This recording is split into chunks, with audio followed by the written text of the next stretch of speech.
The wreckage of the transport ship stretched across the crimson desert like the bones of some ancient beast. Tom wiped the sweat from his brow as he picked through the debris, his toolkit clanking against his hip with each step. As a freelance mechanic working the Outer Rim colonies, he had seen his share of crash sites, but this one felt different. The ship's hull bore markings he didn't recognize, and the metal itself seemed to shimmer with an otherworldly quality. Soft whimper caught his attention, barely audible above the desert wind.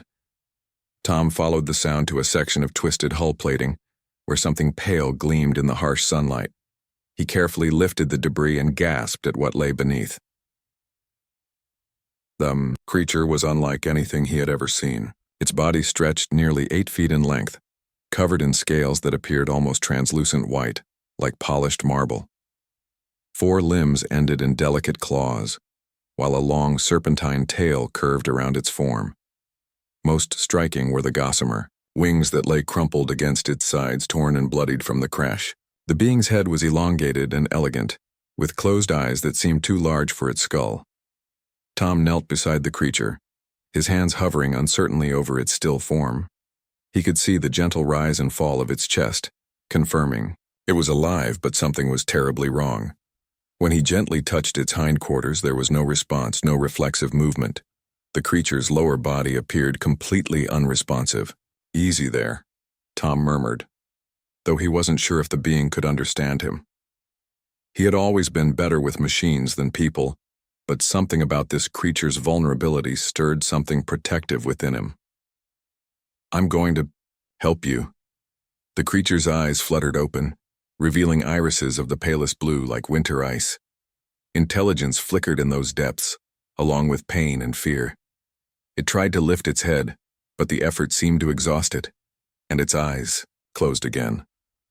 Tom worked quickly, fashioning a makeshift stretcher from salvaged hull plating and his own jacket. Moving the creature required careful precision, as he had no idea how its anatomy worked or where it might be injured.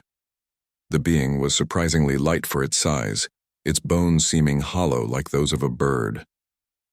The journey back to his workshop took 3 hours across the desert. Tom's small rover wasn't designed for medical transport, but he did his best to secure the creature and keep it stable.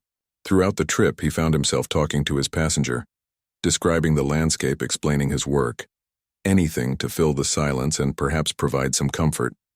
His workshop was a cluttered maze of spare parts, half-finished projects, and diagnostic equipment.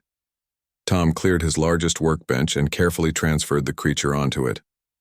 Under the bright lights, he could see the extent of the injuries more clearly. The wings were badly torn, and there were deep gashes along its sides. Most concerning was the complete lack of movement in its lower extremities. Tom had field medical training, a necessity for anyone working alone in the outer colonies, but this was beyond his expertise. He cleaned the wounds as best he could, using supplies from his emergency kit. The creature remained conscious throughout, watching him with those pale eyes, occasionally making soft sounds that seemed almost like words in an unknown language. Days passed in a routine of care and observation. Tom rigged up an IV system to keep the creature hydrated and fed it a nutrient paste that seemed to agree with its system. He fashioned a more comfortable bed from foam padding and thermal blankets. The creature, which Tom had begun calling Pale in his mind, seemed to understand that he was trying to help. What struck Tom most was the creature's dignity. Despite its paralysis, despite being completely dependent on him, Pale never seemed to despair. It would turn its head to follow Tom's movements around the workshop, and sometimes Tom swore he could see curiosity in those pale eyes as it watched him work on various mechanical projects. On the 5th day, something changed. Tom was adjusting the creature's position when he noticed a slight twitch in one of its hind legs. He blinked, thinking he had imagined it, but then it happened again. A deliberate movement, small but unmistakable. "Did you just move your leg?" Tom asked, his voice filled with wonder. Over the following days, the movements became more frequent and pronounced. First one leg, then the other, then the tail began to respond. Tom watched in amazement as feeling and function gradually returned to the creature's lower body. Whatever had caused the paralysis was healing, perhaps aided by the creature's alien physiology. The breakthrough came 2 weeks after the crash. Tom entered his workshop to find Pale standing, albeit shakily, on all 4 legs. The creature's head turned toward him, and for the first time Tom heard it make a sound that was unmistakably pleased, a soft trilling that seemed to convey gratitude and joy. Tom knelt down, and Pale approached slowly, its movements still uncertain, but determined. The creature gently touched its snout to Tom's hand, a gesture that seemed to transcend species, barriers. "You're going to be okay," Tom whispered, his voice thick with emotion he hadn't expected to feel. As the days passed, Pale's strength returned completely, its wings, carefully tended, healed cleanly, and Tom often found the creature perched on equipment around his workshop, watching him work with what he had come to recognize as friendship. The morning Pale took its first flight since the crash. Tom stood in his workshop doorway and watched the pale form soar against the desert sky.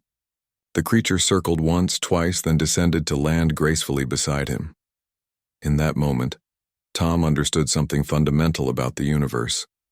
Compassion needed no translation, kindness required no common language, and sometimes the most profound connections were forged not between similar beings, but between souls who recognized the spark of life in each other.